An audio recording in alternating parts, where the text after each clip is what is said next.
Hi, ഇന്ന് നമ്മൾ സംസാരിക്കുന്നത് റിച്ചാർഡ് ബ്രാൻസനെ കുറിച്ചിട്ടാണ്. ആരാണ് അദ്ദേഹം? ചെറുപ്പത്തിൽ പഠിക്കുന്ന സമയത്ത് തന്നെ എഴുതാനും വായിക്കാനൊക്കെ ബുദ്ധിമുട്ടുണ്ടാകുന്ന രീതിയിലുള്ള അല്ലെങ്കിൽ മാത്തമാറ്റിക്സിലൊക്കെ ബാക്കിലേക്കാവുന്ന ഡിസ്ലെക്സിയ എന്നുള്ള അസുഖം ബാധിച്ചിട്ടുള്ള ഒരു വിദ്യാർത്ഥിയിൽ നിന്ന് ഇന്ന് ലോകം അറിയപ്പെടുന്ന ബില്യണറായിരിക്കുന്ന റിച്ചാർഡ് ബ്രാൻസന്റെ സ്റ്റോറിയാണ് ഇന്ന് നമ്മളിവിടെ റിവീൽ ചെയ്യുന്നത്. ഒരു സ്റ്റുഡൻറ് മാഗസിനിൽ നിന്നും ആരംഭിച്ച് വിർജിൻ ഗ്രൂപ്പ് എന്നുള്ള വലിയൊരു എംപയർ സാമ്രാജ്യം ഈ ലോകം കെട്ടിപ്പടുത്ത ഒരു വ്യക്തിയാണ് അദ്ദേഹം. വിർജിൻ അറ്റ്ലാന്റിക്, വിർജിൻ ഗലാക്റ്റിക് സ്പേസ് ഒക്കെ പോലെയുള്ള വലിയ കമ്പനികൾ കെട്ടിപ്പടുത്ത മനുഷ്യൻ. 30-ലധികം രാജ്യങ്ങളിലായിട്ട് 400-ലധികം കമ്പനികളുടെ ഓണർ. അതിനപ്പുറത്ത് എപ്പോഴും ലൈഫ് ഒരു ഫൺ മോഡൽ കൊണ്ടുപോകുന്ന ഒരു അഡ്വഞ്ചർ. പസഫിക്കും അറ്റ്ലാന്റിക്കും അടക്കം എയർ ബലൂൺസിലും ബോട്ടിലും ക്രോസ് ചെയ്തിരിക്കുന്ന ഒരു അഡ്വഞ്ചർ ഇഷ്ടപ്പെടുന്ന ഒരു വ്യക്തി. ഇതിനെല്ലാം അപ്പുറത്ത് ലോകത്തിന്റെ നന്മയ്ക്ക് വേണ്ടി, ക്ലൈമറ്റ് ചേഞ്ചിനും ബാക്കിയുള്ള കാര്യങ്ങൾക്കും വേണ്ടി വർക്ക് ചെയ്യുന്ന ഒരു ഫിലാന്ത്രോപ്പിക് വെഞ്ചർ. നമുക്ക് ഇദ്ദേഹത്തിന്റെ ഏർലി ലൈഫ് മുതൽ ഇന്ന് വരെയുള്ള ഫുൾ കാര്യങ്ങളും ഒന്ന് റിവീൽ ചെയ്ത് നോക്കാം. ഇത് ഓരോ ഓൺട്രപ്രണറും പഠിക്കേണ്ട ഒരു വ്യക്തിയാണ് റിച്ചാർഡ് ബ്രാൻസൺ എന്ന് പറയുന്ന ആ വ്യക്തി. എങ്ങനെയാണ് ഈ 400ഓളം വരുന്ന കമ്പനികൾ ഇദ്ദേഹം മാനേജ് ചെയ്യുന്നത്? ഈ ഒരു 15 മിനിറ്റ് ഓരോ ഓൺട്രപ്രണറും അവരുടെ ലൈഫിലേക്ക് സ്പെൻഡ് ചെയ്യുന്ന ഏറ്റവും ബ്യൂട്ടിഫുൾ ആയിട്ടുള്ള 15 മിനിറ്റ് ആയിരിക്കണം. ഇതിൽ നിങ്ങൾ ഇൻസ്പയർ ആവണം. ഇതിൽ നിങ്ങൾ കുറച്ച് കാര്യങ്ങൾ പഠിക്കണം. നിങ്ങളുടെ ബിസിനസ്സിൽ എന്തൊക്കെയാണ് നിങ്ങൾ അപ്ലൈ ചെയ്യേണ്ടത്, A to Z കാര്യങ്ങളും ഈ ഒരു സെഷൻ കഴിയുന്ന സമയത്ത് നിങ്ങൾ മനസ്സിലാക്കിയിട്ടുണ്ടാവണം. അപ്പോൾ നമുക്ക് അദ്ദേഹത്തിൻ്റെ ജനനം മുതലുള്ള കാര്യങ്ങളിലേക്ക് ഒന്ന് പോയി നോക്കാം. 1950 ഇംഗ്ലണ്ടിലാണ് ഇദ്ദേഹം ജനിച്ചിട്ടുള്ളത്. അച്ഛനൊരു ലോയർ ആയിരുന്നു, എഡ്വേർഡ് ജെയിംസ്. അമ്മ ഒരു ഫ്ലൈറ്റ് അറ്റൻഡർ, ഈവ് ബ്രാൻസൺ. ഈ ദമ്പതികൾക്കാണ് റിച്ചാർഡ് ബ്രാൻസൺ എന്നുള്ള ഇന്ന് ലോകം അറിയപ്പെടുന്ന ഈ വ്യക്തി ജനിക്കുന്നത്. സ്കൂൾ കാലഘട്ടത്തിൽ ഡിസ്ലെക്സിയ എന്നുള്ള അസുഖം വളരെ ചെറുപ്പത്തിൽ തന്നെ കണ്ടുപിടിക്കപ്പെട്ടിരുന്നു. എഴുതാനും വായിക്കാനൊക്കെയുള്ള ബുദ്ധിമുട്ട്, മാത്തമാറ്റിക്സിലൊക്കെ ബുദ്ധിമുട്ട് സ്കൂൾ വിദ്യാർത്ഥിയെ ബാക്കിലേക്കാക്കി. ഒരു സ്കൂളിൽ നിന്ന് മാറി പിന്നീട് അദ്ദേഹം ബോർഡിംഗ് സ്കൂളിലേക്ക് പോവുകയും ആ ബോർഡിംഗ് സ്കൂളിൽ വെച്ചിട്ട് ഏകദേശം 16-ാമത്തെ വയസ്സിൽ അദ്ദേഹം എന്ത് ചെയ്തു? ഏകദേശം അദ്ദേഹത്തിൻ്റെ പഠനം അവസാനിപ്പിച്ചു. ഇതിലേക്ക് മുന്നേ ഇദ്ദേഹത്തിൻ്റെ ഹിസ്റ്ററി സെർച്ച് ചെയ്യുന്ന സമയത്ത് വളരെ ചെറുപ്പത്തിൽ തന്നെ ഇദ്ദേഹം ഒരു ബിസിനസ്സിൽ ഏർപ്പെട്ടു എന്നുള്ളതാണ്. ആ ബിസിനസ് എന്ന് പറയുന്നത് 400ഓളം വിത്തുകൾ അദ്ദേഹം ഒരു പാടത്ത് നടിച്ചു. ഈ വിത്തിൽ നിന്ന് ക്രിസ്മസ് ട്രീ ഉണ്ടാക്കാനുള്ള കാര്യങ്ങൾ ചെയ്തു കൊടുക്കുക എന്നുള്ളതായിരുന്നു അദ്ദേഹത്തിൻ്റെ ആഗ്രഹം എന്ന് പറയുന്നത്. പക്ഷേ മുയലുകൾ വന്ന് ഇതെല്ലാം തിന്ന് അദ്ദേഹത്തിൻ്റെ ഫസ്റ്റ് ബിസിനസ് തന്നെ നഷ്ടപ്പെട്ടു എന്നുള്ളതാണ്. 1967 അദ്ദേഹത്തിൻ്റെ സ്കൂൾ കാലഘട്ടത്തിന് ശേഷം 16-ഓ 17-ഓ വയസ്സുള്ളപ്പം അദ്ദേഹം ആ പ്രോഗ്രാം ആരംഭിച്ചു, സ്റ്റുഡൻറ് മാഗസിൻ. അതുവരെയുള്ള മാഗസിനിൽ നിന്നെല്ലാം ഡിഫറെൻ്റ് ആയിട്ടാണ് അദ്ദേഹം ഇത് ആരംഭിച്ചിട്ടുണ്ടായിരുന്നത്. ആ കാലഘട്ടത്തിലെ ഏറ്റവും യങ്ങായിട്ട് നിൽക്കുന്ന ഓൺട്രപ്രണേഴ്സിനെ കുറിച്ചുള്ള ആർട്ടിക്കിൾസ്, പോപ്പ് ഗായകരെ കുറിച്ചിട്ടും അന്ത ട്രെൻഡിനെ കുറിച്ചിട്ടും ഫാഷനെ കുറിച്ചിട്ടൊക്കെ വിശദീകരിക്കുന്ന ഒരു മാഗസിനാണ് അദ്ദേഹം ആരംഭിച്ചതെന്നുള്ളതാണ്. ആ മാഗസിൻ ആദ്യ കാലഘട്ടങ്ങളിൽ നഷ്ടമായി. പിന്നീട് അദ്ദേഹം ചെയ്തത് ആ മാഗസിൻ ഫ്രീ ആയിട്ട് കൊടുത്തതിന് ശേഷം പിന്നീട് അതിനെ ലാഭത്തിലേക്ക് കൊണ്ടുവന്നു. അതിൽ പരസ്യം ചെയ്യാൻ ആളുകളിൽ നിന്ന് എടുത്തുകൊണ്ട് അവിടെ അദ്ദേഹത്തിൻ്റെ ആദ്യത്തെ ഒരു ഓൺട്രപ്രണർഷിപ്പിലേക്കുള്ള ഫസ്റ്റ് കാൽവെപ്പ് നടക്കുന്നത് ഇദ്ദേഹത്തിൻ്റെ 17-ാമത്തെ വയസ്സിലായിരുന്നു. ഒരു ഓൺട്രപ്രണർ ഉള്ളിൽ കിടക്കുന്ന അദ്ദേഹം ഈ മാഗസിന് മാത്രം അല്ലെങ്കിൽ ആ ഒരു സംരംഭത്തിൽ മാത്രം ഒതുങ്ങിക്കൂടാൻ താല്പര്യമില്ലായിരുന്നു. വീണ്ടും അദ്ദേഹം പുതിയ ആശയങ്ങൾ തേടി നടന്നു. ഒരു ഓൺട്രപ്രണർ എപ്പോഴും ആശയങ്ങൾ നേടി നടക്കുന്നത്. ഒരു ഓൺട്രപ്രണർ എപ്പോഴും നോക്കേണ്ടത് എവിടെയാണ് എനിക്ക് ആശയങ്ങൾ ലഭിക്കുക, എന്താണ് ഒരു ഗ്യാപ്പ് ഉള്ളത്, മാർക്കറ്റിൽ എവിടെയാണ് ഗ്യാപ്പ് ഐഡന്റിഫൈ ചെയ്യുന്ന ഒരാളെ നമുക്ക് ഓൺട്രപ്രണർ എന്ന് പറയാനായിട്ട്. മാർക്കറ്റിലെ പ്രശ്നങ്ങൾ, ഈ സൊസൈറ്റിയിൽ ഉണ്ടാകുന്ന പ്രോബ്ലംസിന് ഫൈൻഡ് ചെയ്ത് സൊല്യൂഷൻ കൊടുക്കുക എന്നുള്ള അദ്ദേഹത്തിൻ്റെ ആ ഒരു ജിജ്ഞാസ അദ്ദേഹം പിന്നീട് സ്റ്റാർട്ട് ചെയ്തതാണ് മെയിൽ ഓർഡർ കമ്പനി. 1969 അദ്ദേഹം സ്റ്റാർട്ട് ചെയ്തു മെയിൽ ഓർഡർ കമ്പനി എന്ന് പറഞ്ഞാൽ ആ സമയത്ത് അദ്ദേഹം എന്ത് ചെയ്തത്, ഓർഡറിനനുസരിച്ചിട്ട് ചെയ്തു കൊടുക്കുന്ന രീതിയിൽ, റെക്കോർഡ് ചെയ്ത് കൊടുക്കുന്ന രീതിയിലാണ് അത് ആരംഭിച്ചത്. കാരണം അതിനു വേണ്ട ക്യാഷോ കാര്യങ്ങളോ കിട്ടിയില്ലെങ്കിൽ, അപ്പോൾ നമ്മളെപ്പോഴും പല സമയത്തും നമ്മുടെ ബിസിനസ്സിലെ ബാക്കിയുള്ള കാര്യങ്ങൾ നമുക്ക് വെല്ലുവിളിയായിട്ടിരിക്കുന്ന ഒരു സംഭവം ഫിനാൻസ് ആയിരിക്കും. യഥാർത്ഥത്തിൽ ഒരു ഓൺട്രപ്രണറുടെ യഥാർത്ഥ പ്രശ്നം ഫിനാൻസ് ആവില്ല. ഫിനാൻസ് ലഭിക്കാനും ആശയങ്ങളുള്ള ആളുകൾക്ക് ഒരുപാട് മാർഗങ്ങളുണ്ടാവും. അവിടെ ഇദ്ദേഹം ഒരു മെയിൽ ഓർഡർ കമ്പനി എന്ന രീതിയിൽ റെക്കോർഡിംഗ് വേണമെങ്കിൽ മെയിൽ ത്രൂ എടുത്തു കൊടുക്കുന്ന അല്ലെങ്കിൽ ഓർഡറിനനുസരിച്ച് റെക്കോർഡ് ചെയ്യുന്ന ഒരു കമ്പനിയാണ് സ്റ്റാർട്ട് ചെയ്തത്. 3 വർഷം കൂടെ കഴിഞ്ഞ് അദ്ദേഹത്തിൻ്റെ ഫസ്റ്റ് സംരംഭം വന്നു. 1972 അദ്ദേഹം ആദ്യമായിട്ട് ഒരു കമ്പനി റെക്കോർഡിംഗ് സ്റ്റുഡിയോ ആരംഭിച്ചു. അതിന് അദ്ദേഹത്തിൻ്റെ പേര് വിർജിൻ റെക്കോർഡ്സ് എന്നുള്ളതായിരുന്നു. വിർജിൻ എന്നുള്ള പേരിൽ തന്നെ അദ്ദേഹം എന്തോ ഒരു മാസ്മരികത ഒളിപ്പിച്ച് കിടത്തിയിരുന്നു. വിർജിൻ എന്ന് പറയുന്നത് അദ്ദേഹത്തിൻ്റെ 2 ബുക്ക് തന്നെ ഉണ്ട്. ആ പുസ്തകത്തിൻ്റെ പേര് find my virginity, losing my virginity എന്നുള്ളതാണ്. ആ വിർജിൻ എന്നുള്ള വാക്ക് തന്നെ അദ്ദേഹം innovation, fun, customer centric approach, ഈ 3 കാര്യങ്ങളെ കൊളാബ് ചെയ്യുന്ന രീതിയിലായിരുന്നു അദ്ദേഹം മുന്നോട്ട് വെച്ചിട്ടുള്ളത്. എപ്പോഴും ആളുകളുമായിട്ടുള്ള കമ്മ്യൂണിക്കേഷൻസ് വളരെ ഈസി ആക്കണമെന്ന് അദ്ദേഹത്തിൻ്റെ പല ഇൻ്റർവ്യൂകൾ അദ്ദേഹം പറയുന്നത് ഞാൻ കേട്ടിട്ടുണ്ട്. പക്ഷേ ആ വിർജിൻ എന്നുള്ള നെയിം പിന്നീട് ഒരു ലോകം അറിയപ്പെടുന്ന ഇത്രയും വലിയൊരു എംപയർ ആകുമ്പോൾ നിങ്ങളുടെ ബ്രാൻഡും ലോഗോക്കും അപ്പുറത്ത് അയാൾക്കുണ്ടാകുന്ന വിഷനാണ് ഒരു എൻ്റർപ്രണർ സക്സസ്ഫുൾ ആക്കുക എന്നുള്ള പാഠം നമുക്ക് അവിടെ അദ്ദേഹം നൽകുന്നുണ്ട്. വിർജിൻ എന്നുള്ളൊരു ബ്രാൻഡ് അദ്ദേഹം ഒരു റെക്കോർഡിംഗ് സ്റ്റുഡിയോക്ക് വേണ്ടി മാത്രം ഇട്ടിട്ടുള്ളതായിരുന്നു. ആ പേര് ഇന്ന് ലോകം അറിയപ്പെടുന്ന ഈ ഒരു രീതിയിലേക്ക് എത്തി നിൽക്കുമ്പോൾ നിങ്ങളുടെ ബ്രാൻഡ് നെയിമോ നിങ്ങളുടെ ലോഗോയോ അല്ല നിങ്ങൾ ലോകം അറിയപ്പെടുന്ന ഒരു ഓണ്ടർപ്രണർ ആക്കാൻ അദ്ദേഹം പഠിപ്പിക്കുന്നത്. പകരം ആ ഓണ്ടർപ്രണർഷിപ്പുമായിട്ട് മുന്നോട്ട് പോകുന്ന ഓണ്ടർപ്രണറുടെ വിഷനും മിഷനുമാണ് അയാളെ സക്സസ് ആക്കുക എന്നുള്ളത് റിച്ചാർഡ് ബ്രാൻസൺ നമ്മളെ പഠിപ്പിക്കുന്നുണ്ട്. അപ്പം നമ്മളുടെ വിഷനും മിഷനും ഇവിടെയാണ്. നിങ്ങളുടെ ബ്രാൻഡ് നെയിം എന്തോ ആയിക്കോട്ടെ, ആ ബ്രാൻഡ് നെയിമിന് ലോകം മൊത്തം സ്പ്രെഡ് ചെയ്യാനുള്ള കപ്പാസിറ്റി ഉണ്ടാക്കിയെടുക്കുന്നിടത്താണ് ഒരു ഓണ്ടർപ്രണർ എന്താവുക, കൂടുതൽ ഉയരങ്ങളിലേക്ക് എത്തിക്കുക എന്നുള്ളത് ഇവിടെ റിച്ചാർഡ് ബ്രാൻസൺ നമ്മളെ പഠിപ്പിക്കുകയാണ്. കഴിഞ്ഞിട്ടില്ല, ഇദ്ദേഹത്തിൻ്റെ യാത്ര പിന്നീട് വീണ്ടും തുടർന്നു. ആ റെക്കോർഡിംഗ് സ്റ്റുഡിയോയിൽ പിന്നീട് മൈക്ക് ഓക്ഫീൽഡിനെ പോലെ അന്നത്തെ പ്രശസ്തരായ പല ആളുകളും വന്നുകൊണ്ടിരുന്നു.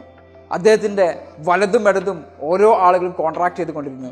എല്ലാവരും റിച്ചാർഡ് ബ്രാൻസനെ അങ്ങോട്ട് ചെന്ന് അപ്രോച്ച് ചെയ്യുന്ന അല്ലെങ്കിൽ അദ്ദേഹത്തിൻ്റെ കമ്പനിയിൽ വർക്ക് ചെയ്യുക എന്നുള്ളത് അന്നത്തെ ആർട്ടിസ്റ്റുകളുടെ ഒരു അഭിമാന പ്രശ്നമായിട്ട് മാറി. ആ രീതിയിലേക്ക് വിർജിൻ സ്റ്റുഡിയോ എന്ന് പറയുന്ന ആ കമ്പനി അദ്ദേഹം വളർത്തിയെടുത്തു എന്നുള്ളതാണ്. നിങ്ങൾ എന്ത് സംരംഭം ചെയ്യുകയാണെങ്കിലും അതിൻ്റെ മാക്സിമം പൊട്ടൻഷ്യലിലേക്ക് നിങ്ങൾക്ക് നിങ്ങളുടെ കമ്പനി എത്തിക്കാൻ സാധിക്കുന്നുണ്ടോ, ബാക്കിയുള്ള ആളുകൾക്ക് നിങ്ങളുടെ കമ്പനിയിൽ വർക്ക് ചെയ്യുക എന്നുള്ളത് ഒരു അഭിമാനമായിട്ട് മാറുന്നുണ്ടോ, അവിടെ അതിൻ്റെ നെക്സ്റ്റ് ലെവലിലേക്കുള്ള ഗ്രോത്തിലേക്ക് നിങ്ങൾ എത്തിയിട്ടുണ്ടോ. ഇതിൻ്റെ ഒരു വിജയത്തിൽ മതിമറന്നിരിക്കാൻ അദ്ദേഹം തയ്യാറായില്ല. അദ്ദേഹം വീണ്ടും അടുത്ത സംരംഭം എന്ത് തുടങ്ങാമെന്നുള്ള ആലോചനയിലേക്ക് എത്തി. അത് പിന്നീട് അദ്ദേഹത്തെ എത്തിച്ചിരിക്കുന്നത് വളരെ വ്യത്യസ്തമായിട്ടുള്ള വേറൊരു മേഖലയിലേക്കായിരുന്നു. അടുത്ത സംരംഭം അദ്ദേഹം അനൗൺസ് ചെയ്തത് ഒരു എയർലൈൻ കമ്പനിയായിരുന്നു. പൊതുവെ ഇദ്ദേഹത്തിൻ്റെ പ്രത്യേകത എന്ന് പറഞ്ഞ് നേരത്തെ പറഞ്ഞല്ലോ, ഫണ്ണും അതേപോലെ തന്നെ അഡ്വഞ്ചർഷിപ്പ് ഇഷ്ടപ്പെടുന്ന ഒരാളാണ്. ഇദ്ദേഹം ഇതുമായിട്ട് ബന്ധപ്പെട്ട 2-3 റെക്കോർഡുകൾ ഇട്ടിട്ടുണ്ട്. അറ്റ്ലാന്റിക് എന്ന് പറയുന്ന ആ ഒരു സമുദ്രം ഒരു സമയത്ത് അദ്ദേഹം ബലൂൺ വഴിയും വേറെ സമയത്ത് ബോട്ട് വഴിയും ക്രൂസ് ചെയ്തിരിക്കുന്ന റെക്കോർഡ് അദ്ദേഹത്തിൻ്റെ പേരിലുണ്ട്. പിന്നീട് പസഫിക്കും ഇതേപോലെ ഹോട്ട് എയർ എല്ലാം ഉപയോഗിച്ചിട്ട് അദ്ദേഹം എന്ത് ചെയ്തിട്ടുണ്ട്, ക്രൂസ് ചെയ്തിട്ടുണ്ട്. അദ്ദേഹം പിന്നീട് വന്നത് എയർലൈൻ മാനേജ്മെൻറ്റിലേക്ക്. ആ ട്രാവൽ കമ്പനി പിന്നീട് വിർജിൻ അറ്റ്ലാന്റിക് എയർപ്ലെയിൻസ് എന്ന് പറയുന്ന ഏവിയേഷൻ മേഖലയിലെ വലിയൊരു കമ്പനിയായിട്ട് മാറി. പല സമയത്തും ഒരു ഓണ്ടർപ്രണറുടെ ജേണി എന്ന് പറയുന്നത് അപ്പ് ആൻഡ് ഡൗൺ നിറഞ്ഞതായിരിക്കും. ഓരോ സമയത്തും മുന്നോട്ട് പോകാൻ ആഗ്രഹിക്കുന്ന ആൾ ഒരു ഓണ്ടർപ്രണറുടെ ക്വാളിറ്റി എന്ന് പറയുന്നത് അവിടെ അയാൾ പ്രോബ്ലംസിലേക്ക് നോക്കില്ല. പകരം ഒരു പ്രോബ്ലംസ് ഉണ്ടാകുമ്പോൾ, ഒരു ചലഞ്ചസ് ഉണ്ടാകുമ്പോൾ വാട്ട്സ് എ സൊല്യൂഷൻ, എങ്ങനെ എനിക്ക് സൊല്യൂഷൻ കണ്ടെത്താം, ഇത് മാത്രമായിരിക്കും ഇയാൾ സീക്ക് ചെയ്തുകൊണ്ടിരിക്കുക, ഇതിന് മാത്രമായിരിക്കും ഇയാൾ വേണ്ടി പ്രവർത്തിച്ചുകൊണ്ടിരിക്കുക. പ്രോബ്ലത്തിനെ ഒരു ഭാഗത്തേക്ക് മാറ്റി നിർത്തിയിട്ട് what is A solution, what is A solution, ഇങ്ങനെ സൊല്യൂഷൻ നോക്കുന്ന ഒരു വ്യക്തിയാണ് റിച്ചാർഡ് ബ്രാൻസൺ എന്നതാണ് അദ്ദേഹത്തിൻ്റെ മറ്റൊരു പ്രത്യേകത. ഇതും നമ്മൾ അദ്ദേഹത്തിൽ നിന്നും പഠിക്കേണ്ട പ്രധാനപ്പെട്ട ഒരു കാര്യമാണ്. ഒരു ഓണ്ടർപ്രണർ ആണെങ്കിൽ അപ്പ് ആൻഡ് ഡൗൺ ഉണ്ടാവും. നിങ്ങൾ ഡൗൺ സമയത്ത് നിങ്ങളെല്ലാം തളർന്ന് തരിപ്പണമായിരിക്കുന്ന സമയത്ത് കിടന്നുറങ്ങാണോ ചെയ്യുക, അതോ അതിന് സൊല്യൂഷൻ നോക്കുകയാണ്? If you want become A highly successful entrepreneur you must seek the solutions. നിങ്ങൾ ആ സൊല്യൂഷൻസ് നോക്കുന്നതിന് വേണ്ടിയിട്ട് തയ്യാറാവണം എന്നുള്ളതാണ് നിങ്ങൾ റിമൈൻഡ് ചെയ്യാനുള്ളത്, അല്ലെങ്കിൽ റിച്ചാർഡ് ബ്രാൻസൺ അതിലൂടെ നമ്മളെ പഠിപ്പിക്കുന്നത്. 1992 ഇദ്ദേഹത്തിൻ്റെ ലൈഫിൽ നമ്മളിപ്പോൾ സംസാരിച്ചതുപോലെ ഡൗൺ ഉണ്ടായി. അദ്ദേഹം ഇതുവരെ പടുത്തുയർത്തിയ തൻ്റെ 16ാമത്തെ വയസ്സിൽ ആരംഭിച്ച ആ ഒരു സംരംഭമെല്ലാം പാടെ തകർന്നു. കടക്കാരനായി അദ്ദേഹത്തിൻ്റെ ആ ഒരു വലിയ വിർജിൻ എന്ന് പറയുന്ന സാമ്രാജ്യം അദ്ദേഹം EMI അടിസ്ഥാനത്തിൽ $1 ബില്യൺ വിറ്റു. അതിൻ്റെ സൈനിങ് ചെയ്യുന്ന സമയത്ത് അദ്ദേഹത്തിൻ്റെ കണ്ണിൽ നിന്നും കണ്ണുനീരെന്ന് അദ്ദേഹം തന്നെ പറഞ്ഞിട്ടുണ്ട്. കണ്ണുനീരോട് കൂടിയിട്ട് അദ്ദേഹം സൈൻ ചെയ്യാണ്. അപ്പോൾ നമ്മൾ പ്രതീക്ഷിക്കും ഇതോടുകൂടി ഇദ്ദേഹം തകരുമെന്ന്. ഇല്ല, അവിടെയാണ് വിർജിൻ റേഡിയോ എന്ന് പറയുന്ന പുതിയൊരു സംരംഭമായിട്ട് 2 വർഷങ്ങൾക്ക് ശേഷം, അതായത് 1994 അദ്ദേഹം വീണ്ടും വിർജിൻ റേഡിയോ എന്ന് പറയുന്ന ഒരു കമ്പനി കൂടെ ആരംഭിച്ചു. അതിൽ നിന്ന് അദ്ദേഹം V2 എന്നുള്ള പേരിൽ തൻ്റെ മുന്നത്തെ റെക്കോർഡിംഗ് സ്റ്റുഡിയോ പോലെ തന്നെ ഒരു റെക്കോർഡിംഗ് സ്റ്റുഡിയോ കൂടെ വീണ്ടും ആരംഭിച്ചു. അതിലൂടെ അദ്ദേഹം വീണ്ടും ഒരു തിരിച്ചറിവ് നടത്തി. ഈ സമയത്തൊക്കെ ഇദ്ദേഹം നമ്മളെ പഠിപ്പിക്കുന്ന പ്രധാനപ്പെട്ട കാര്യം ഒരു ടീമിനെ മാനേജ് ചെയ്യാൻ, ആ ടീം സ്കില്ല്, ഒരു ടീമിനെ മാനേജ് ചെയ്യാൻ അദ്ദേഹത്തിൻ്റെ സ്കില്ലാണ്. ഇതേ സമയത്തൊക്കെ ഈ ഓരോ ഉയർത്തി നിൽപ്പിന് ഇദ്ദേഹത്തിന് പ്രചോദനമായിട്ടുള്ളത് ഇദ്ദേഹത്തിൻ്റെ കൂടെയുള്ള ഒരുപാട് ടീമുകളാണ്. ഇന്നും ഈ 400-ലധികം കമ്പനികൾ എങ്ങനെ റൺ ചെയ്യുന്നു നോക്കുമ്പോൾ ഓരോ കമ്പനിയുടെ തലപ്പത്തും ഏറ്റവും പവർഫുൾ ആയിട്ടുള്ള നല്ല കഴിവുള്ള നല്ല സ്കില്ലുള്ള CEOമാരെ ഇദ്ദേഹം അപ്പോയിൻമെൻറ്റ് ചെയ്തു. ആ CEOമാരുമായിട്ടുള്ള കമ്മ്യൂണിക്കേഷനിലൂടെയാണ് ഈ കമ്പനികളെല്ലാം ഇദ്ദേഹം ഇപ്പോഴും കൊണ്ടുനടക്കുന്നത്. അപ്പോൾ നമ്മുടെ ഓണ്ടർപ്രണർ ലൈഫിൽ നിങ്ങൾക്ക് മുന്നോട്ട് പോകുമ്പോൾ നല്ലൊരു ടീം നിങ്ങളെ കൂടെ ഉണ്ടാവുന്നതും കൂടെ റിച്ചാർഡ് ബ്രാൻസൺ നമ്മളെ പഠിപ്പിക്കുന്നുണ്ട്. ആർക്കാണോ ലീഡർ ആവാൻ സാധിക്കുന്നത്, ആർക്കാണോ നല്ല ടീമിനെ മാനേജ് ചെയ്യാൻ സാധിക്കുന്നത്, നല്ല ടീമിനെ ഹയർ ചെയ്യാൻ സാധിക്കുന്നത്, നല്ല ടീമിനെ ഫൈൻഡ് ചെയ്യാൻ സാധിക്കുന്നത്, അങ്ങനത്തെ ഒരു ഓണ്ടർപ്രണർക്കാണ് മുന്നോട്ട് പോകാൻ സാധിക്കുന്നത്. നമ്മളെക്കാളും കഴിവുള്ള ഓണ്ടർപ്രണർക്കാളും കഴിവും അതേപോലെ തന്നെ എക്സ്പീരിയൻസുമുള്ള ആളുകൾ വരുമ്പോഴാണ് ആ കമ്പനി മുന്നോട്ട് പോകുക. അപ്പോൾ നിങ്ങളൊന്ന് ആലോചിച്ച് നോക്കുക, എൻ്റെ ടീം എങ്ങനെയാണ്, എൻ്റെ ടീം ഹൈ പെർഫോമൻസ് ടീമാണോ, എൻ്റെ കൂടെ എപ്പോഴും നിൽക്കാൻ പറ്റുന്ന രീതിയിൽ എൻ്റെ വളർച്ചയ്ക്കും വേണ്ടിയിട്ട് അല്ലെങ്കിൽ കമ്പനിയുടെ വളർച്ചയ്ക്കും വേണ്ടിയിട്ട് എന്ത് ത്യാഗവും സഹിക്കാൻ തയ്യാറുള്ള ഒരു ടീം നിങ്ങളെ കൂടെ ഉണ്ടോ എന്നുള്ളതാണ്. നിങ്ങളും അവരും വളരുന്ന രീതിയിൽ ഒരു വിൻ വിൻ പോളിസി കീപ്പ് ചെയ്യുന്ന ഒരു ടീമിനെ ഉണ്ടാക്കിയെടുക്കാനാണ് റിച്ചാർഡ് ബ്രാൻസൺ അവിടെ പഠിപ്പിക്കുന്നത്. പിന്നീട് ഇദ്ദേഹത്തിൻ്റെ ഒരു വളർച്ചയുടെ കാലഘട്ടമായിരുന്നു. 2009 ആയപ്പോഴേക്കും ഫോബ്സ് മാസികയിൽ ലിസ്റ്റ് ചെയ്യപ്പെട്ട ബില്യണറായിട്ട് അദ്ദേഹം മാറി. 2010 വളരെ വ്യത്യസ്തമായ ഒരു ആശയമായിട്ട് ഇവർ മുന്നോട്ട് വന്നു. ഒരു ടൂറിസം കമ്പനിയായിരുന്നു, അതായത് സ്പേസ് ടൂറിസം വെഞ്ചർ. ആ ഒരു കമ്പനിക്ക് ഒരു പേരിട്ടു. ആ പേരായിരുന്നു വിർജിൻ ഗലാക്റ്റിക് എന്ന് പറയുന്നത്, വിർജിൻ ഗലാക്റ്റിക് സ്പേസ് ഫ്ലൈറ്റ്സ്. 2013 ഒരു മിഡിലോട് കൂടിയിട്ട് ഇതിൻ്റെ ഫസ്റ്റ് ടെസ്റ്റിംഗ് കംപ്ലീറ്റ് ആയി. 2013 അവസാനമായപ്പോഴേക്കും സെക്കൻഡ് ടെസ്റ്റിംഗ് കംപ്ലീറ്റ് ആയി. 2013 തന്നെ ഏകദേശം 500 ടിക്കറ്റുകൾ വേൾഡ് വൈഡ് വിറ്റു. നമ്മുടെ കേരളത്തിൽ നിന്ന് നമ്മുടെ അഭിമാനമായിട്ടുള്ള സന്തോഷ് ജോർജ് കുളങ്ങര വരെ ആ ഒരു ടിക്കറ്റ് ബുക്ക് ചെയ്തു. 2014 ഇത് ക്രാഷായി. വീണ്ടും അതേ പ്രോഗ്രാമുമായിട്ട് അദ്ദേഹം മുന്നോട്ട് പോയി. ആ ഒരു പദ്ധതി പിന്നീട് അദ്ദേഹം റീടേക്ക് ചെയ്തത് വിജയിപ്പിച്ചു. കുറച്ച് വർഷങ്ങൾക്കുള്ളിൽ ആളുകൾ ഇതേപോലെ സ്പേസിലേക്ക് പോകുന്ന വാർത്ത നമുക്ക് കേൾക്കാൻ സാധിക്കും. ഇത്രയും വലിയ കമ്പനികളെല്ലാം സൃഷ്ടിച്ചെടുത്ത റിച്ചാർഡ് ബ്രാൻസന്റെ സ്റ്റോറി നിങ്ങളെ ഇൻസ്പയർ ചെയ്യുമ്പം ഒരുപക്ഷെ നിങ്ങൾക്ക് റിച്ചാർഡ് ബ്രാൻസനെ പോലെ വലിയ സ്വപ്നങ്ങൾ ഉണ്ടായിരിക്കണമെന്നില്ല. പക്ഷേ നിങ്ങളുടെ ലൈഫിൽ നിങ്ങൾക്ക് എത്തിപ്പടിക്കാൻ പറ്റുന്ന രീതിയിലുള്ള ഒരു സ്വപ്നങ്ങൾ നിങ്ങൾ കാണാനും വേണ്ടി തയ്യാറാവുമ്പോഴാണ് നമുക്ക് ലൈഫിൽ മുന്നോട്ട് പോകാൻ സാധിക്കുക എന്നുള്ളത് അദ്ദേഹം നമ്മൾ റിമൈൻഡ് ചെയ്തു. ഇതിൽ നിന്ന് ഞാൻ നോട്ട് ചെയ്ത കുറച്ച് കാര്യങ്ങൾ നിങ്ങളുടെ മുമ്പിൽ ഞാൻ റിവീൽ ചെയ്യാണ്. നിങ്ങളുടെ ഉള്ളിൽ ഉറങ്ങിക്കിടക്കുന്ന ഒരു ഓണ്ടർപ്രണറെ അല്ലെങ്കിൽ ഒരു വ്യക്തിയെ നിങ്ങൾക്ക് എങ്ങനെ പുറത്തേക്ക് കൊണ്ടുവരാൻ പറ്റും? അതിന് വേണ്ട കുറച്ച് സ്കില്ലുകൾ നിങ്ങൾക്ക് ഉണ്ടായിരിക്കണം. റിച്ചാർഡ് ബ്രാൻസന്റെ സ്റ്റോറിയിൽ നിന്ന് ഞാൻ പഠിച്ച കാര്യങ്ങൾ, ഒന്നാമത്തെ കാര്യം എന്ന് പറയുന്നത് ഐഡന്റിഫൈ എ പ്രോബ്ലം. നിങ്ങൾക്കൊരു ഓണ്ടർപ്രണർ ആവണമെങ്കിൽ ഐഡന്റിഫൈ എ പ്രോബ്ലം. എന്താണ് സൊസൈറ്റിയിൽ നമ്മളെല്ലാവരും അഭിമുഖീകരിക്കുന്ന പ്രോബ്ലം? ഇന്ന് നമ്മൾ കാണുന്ന ഫ്ലിപ്കാർട്ടും ആമസോണും യൂബറും നമ്മൾ കാണുന്ന ഓരോ കാര്യങ്ങളും, ഈ ക്യാമറയും ഈ സൂമും എല്ലാം ഒരാളുടെ പ്രോബ്ലത്തിനുള്ള അല്ലെങ്കിൽ ഈ സൊസൈറ്റിയുടെ പ്രോബ്ലത്തിനുള്ള സൊല്യൂഷൻസ് ആയിരുന്നു. ഇനിയും സൊസൈറ്റിയിൽ ഒരുപാട് പ്രോബ്ലംസ് ഉണ്ടായിക്കൊണ്ടിരിക്കുന്നുണ്ട്. കാരണം ഒരു പ്രോബ്ലം അവസാനിക്കുമ്പോൾ അവിടെ വേറൊരു പ്രോബ്ലം പ്രത്യക്ഷപ്പെടുമെന്നുള്ളതാണ്. അങ്ങനെയാണ് ലോകം മുന്നോട്ട് പോയിക്കൊണ്ടിരിക്കുന്നത്. ഡിജിറ്റൽ ക്യാമറ വന്നു കഴിഞ്ഞാൽ പിന്നെ അതിന് നെക്സ്റ്റ് ലെവൽ iPhone 15 Pro കഴിഞ്ഞാൽ 16 Pro. ഇതെന്താണ് നെക്സ്റ്റ് ലെവൽ എപ്പോഴും ആളുകൾ എന്ത് ചെയ്യുന്നുണ്ട്, ആഗ്രഹിക്കുന്നുണ്ട്, പുതുമ തേടിക്കൊണ്ടിരിക്കുന്നുണ്ട്. നിങ്ങൾക്കൊരു പ്രോബ്ലം ഐഡന്റിഫൈ ചെയ്യാനുള്ള സ്കില്ലുണ്ടോ? അങ്ങനെയാണെങ്കിൽ നിങ്ങൾക്ക് നാളെ ഒരു MA യൂസുഫലി റിച്ചാർഡ് ബ്രാൻസണൊക്കെ മാറാൻ പറ്റുമെന്നുള്ളതാണ്. അപ്പോൾ ഒന്നാമത്തെ കാര്യം ഐഡന്റിഫൈ എ പ്രോബ്ലം ഐഡന്റിഫൈ ചെയ്യാനുള്ള സ്കില്ലുണ്ടോ നിങ്ങൾ ചോദിക്കുക. സെക്കൻഡ് വൺ എന്ന് പറയുന്നത് developing A unique selling preposition. എന്താണ് നിങ്ങൾ ഐഡന്റിഫൈ ചെയ്ത പ്രോബ്ലത്തിന് നിലവിൽ കൊടുക്കുന്നവരിൽ നിന്ന് വ്യത്യസ്തമായിട്ട് നിങ്ങൾ കൊടുക്കാൻ ഉദ്ദേശിക്കുന്നത്? നിലവിൽ കൊടുക്കുന്ന സൊല്യൂഷൻ എന്ന് എന്ത് വ്യത്യസ്തമാണ് നിങ്ങൾ കീപ്പ് ചെയ്യുന്നത്? എങ്ങനെ അവർക്ക് ഇത് കാരണം സമയം ലാഭിക്കാൻ പറ്റും? എങ്ങനെ അവർക്ക് ബാക്കിയുള്ള കാര്യങ്ങൾ എന്താണ് ആ കസ്റ്റമർക്ക് അല്ലെങ്കിൽ നിങ്ങളുടെ പ്രൊഡക്റ്റ് പർച്ചേസ് ചെയ്യുന്ന ആളുകൾക്ക് നിലവിലുള്ള നിങ്ങളുടെ കോമ്പറ്റീറ്റേഴ്സിൽ നിന്ന് വ്യത്യസ്തമായിട്ട് നിങ്ങൾ കൊടുക്കാൻ പറ്റുന്നത്? അവിടെയാണ് നിങ്ങൾക്ക് എന്ത് ചെയ്യാൻ പറ്റുക, ഡിമാൻഡ് ക്രിയേറ്റ് ചെയ്യാൻ പറ്റുക, നിങ്ങൾക്ക് പൈസ ഉണ്ടാക്കാൻ സാധിക്കാം. ഈ ഒരു കഴിവ് നിങ്ങൾക്കുണ്ടോ? അല്ലെങ്കിൽ നിങ്ങളുടെ ഇപ്പോഴത്തെ പ്രൊഡക്റ്റ് അങ്ങനെയാണോ എന്ന് എന്ത് ചെയ്യുക, നിങ്ങൾ ചിന്തിക്കുക. അല്ലെങ്കിൽ അതിനനുസരിച്ച് നിലവിലുള്ളതിൽ നിന്നും വ്യത്യസ്തമായിട്ട് എങ്ങനെ നിങ്ങൾക്ക് സൊല്യൂഷൻ കൊടുക്കാൻ പറ്റും? അവിടെ നിങ്ങളുടെ പ്രൊഡക്റ്റ് വാങ്ങുന്നവർക്ക് സ്പീഡ് കൂടുന്നുണ്ടോ, അല്ലെങ്കിൽ അവർക്ക് പൈസ ലാഭമുണ്ടോ? എന്തുകൊണ്ട് അവർ നിങ്ങളുടെ പ്രൊഡക്റ്റ് പർച്ചേസ് ചെയ്യണം? മൂന്നാമത്തെ കാര്യം embrace A growth mind set. നമ്മൾ മൈൻഡ് സെറ്റിനെ നമ്മൾ എന്ത് ചെയ്യുക, കൂടുതൽ ഡെവലപ്പ് ചെയ്തുകൊണ്ടേയിരിക്കുക.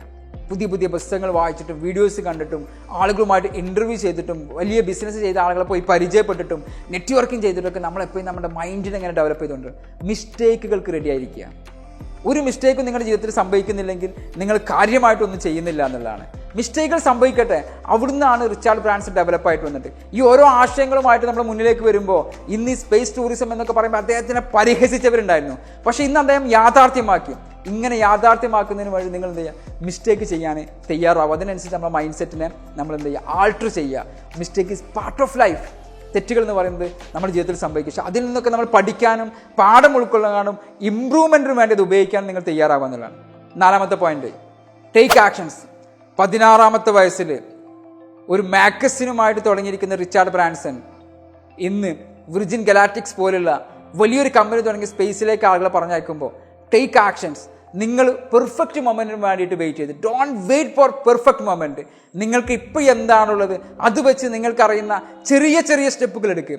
ഓരോ ചെറിയ സ്റ്റെപ്പുകളും നിങ്ങൾ എന്ത് ചെയ്യും, വലിയ ലക്ഷ്യത്തിലേക്ക് എത്തിക്കും. ആക്ഷൻസ് എടുക്കാൻ തയ്യാറാവുന്ന ഒരാളാണ് ലൈഫിൽ സക്സസ്ഫുൾ ആവാൻ സാധിക്കും. ഞാനൊന്നുകൂടെ റിപ്പീറ്റ് ചെയ്യാം. First one, identify A problem. Second one, developing A unique selling proposition. Third one, embrace growth mind set. And fourth one is actions. ഈ 4 കാര്യങ്ങളും റിച്ചാർഡ് ബ്രാൻസൺ നമ്മളെ പഠിപ്പിക്കുന്നുണ്ട്. നിങ്ങളിത് ഏത് ഗണത്തിലാണ് വരിക എന്നുള്ളത് ഒന്ന് ചിന്തിച്ച് നോക്കും. എന്നെ കേൾക്കുന്ന നിങ്ങൾ ആരോ ആയിക്കൊള്ളട്ടെ, ഒരുപക്ഷെ റിച്ചാർഡ് ബ്രാൻസനെ പോലെ വലിയൊരു ലോകം കെട്ടിപ്പടുക്കാൻ നിങ്ങൾക്ക് ആഗ്രഹം ഉണ്ടാവില്ല, നേരത്തെ പറഞ്ഞതുപോലെ. പക്ഷെ നിങ്ങളുടെ ലോകം, നിങ്ങൾക്കൊരു സ്വപ്നമില്ലേ? നിങ്ങൾ ആഗ്രഹിക്കുന്ന വാർഡും, നിങ്ങൾ ആഗ്രഹിക്കുന്ന വീടും, നിങ്ങൾ ആഗ്രഹിക്കുന്ന കാറും, നിങ്ങൾ ഇഷ്ടപ്പെടുന്ന രാജ്യങ്ങൾ വിസിറ്റ് ചെയ്യാം, നിങ്ങളുടെ മക്കൾ പൈസ ചോദിക്കുമ്പോൾ ആ മക്കൾക്ക് ആവശ്യമുള്ള പൈസ കൊടുക്കാം, സൊസൈറ്റിയിലുള്ള ഒരുപാട് ആളുകളെ സഹായിക്കാൻ, ഇങ്ങനെയൊക്കെ ഒരു മൈൻഡ് സെറ്റുള്ള ആളാണെങ്കിൽ നിങ്ങൾക്ക് വേണ്ടി ഞങ്ങൾ ഡിസൈൻ ചെയ്തിരിക്കുന്ന ഈ കോഴ്സാണ് ഡ്രീം മാപ്പിംഗ് അഡ്വാൻസ് എന്ന് പറയുന്നത്. ഒരുപാട് ആളുകളുടെ ലൈഫിൽ ഞാൻ പഠിക്കുന്ന സമയത്ത് ആളുകളുടെ ഏറ്റവും വലിയ പ്രശ്നം എന്ന് പറയുന്നത് അവർക്ക് വ്യക്തമായൊരു വിഷൻ ഇല്ല എന്നുള്ളതാണ്. സെയ്ഫ് അളപ്ര എന്നുള്ള ഈ വ്യക്തി നിങ്ങളുടെ മുമ്പിൽ ഇങ്ങനെ സംസാരിക്കുന്നുണ്ടെങ്കിൽ ഒരു 7 വർഷം മുമ്പ് ഒരു വിഷനും ഒരു മിഷനും ഇല്ലാത്തൊരു വ്യക്തിയായിരുന്നു. ഒരു ഗോൾ സെറ്റിംഗ്സിന്റെ ക്ലാസ്, ആ ഒരൊറ്റ ബുക്ക്, അതാണ് എന്നെ എന്ത് ചെയ്തത്. ചില ക്ലാസ്സുകളും ചില പുസ്തകങ്ങളുമാണ് എന്നെ ഇങ്ങനെ മാറ്റം വരുത്തിയത്. ഒരു സമയത്ത് എനിക്ക് മനസ്സിലായി എൻ്റെ ഉള്ളിലൊരു കഴിവുണ്ട്, എൻ്റെ ഉള്ളൊരു ട്രെയിനർ ഉണ്ട്, എൻ്റെ ഒരു ഓൺട്രപ്രണർ ഉണ്ട്, ഒരു ക്ലാരിറ്റി മെൻറ്റർ ഉണ്ട് എന്നെല്ലാം ഞാൻ മനസ്സിലാക്കി. ഇന്ന് ഞാൻ എന്നെ ഇൻട്രൊഡ്യൂസ് ചെയ്യാറുള്ളത്, hi, I am Saif Alapra, the clarity mentor and habit transformation coach. എൻ്റെ കമ്പനി പറയുമ്പോൾ ഞാൻ പറയാറുണ്ട്, എൻ്റെ കമ്പനി എന്ന് പറയുന്നത് സ്കിയോളോയാണ്. അതിൻ്റെ കീഴിൽ സ്കിയോളോ ഹാബിറ്റ് അക്കാഡമിയും കരിയർ അക്കാഡമിയും ഉണ്ട്. 1400 ദിവസങ്ങൾ പിന്നിട്ട കേരളത്തിലെ ഏറ്റവും വലിയ ഒരു 5am club community, it's called be magic. ഓൺട്രപ്രണേഴ്സിന് വേണ്ടിയിട്ടുള്ള വളരെ വ്യത്യസ്തമായിട്ടുള്ള കമ്മ്യൂണിറ്റി ഉണ്ട്. അതിനെയാണ് ഞങ്ങൾ ടേബിൾ ടോക്ക് എന്ന് പറയുന്നത്. ഇത്രയും കാര്യങ്ങളൊക്കെ എനിക്ക് സെറ്റ് ചെയ്യാൻ പറ്റിയിട്ടുണ്ടെങ്കിൽ എനിക്ക് കുറച്ച് മുമ്പ് എൻ്റെ ലൈഫിൽ ഗോൾ സെറ്റ് ചെയ്യാൻ പറ്റിയെന്നുള്ളതാണ് തുടക്കം.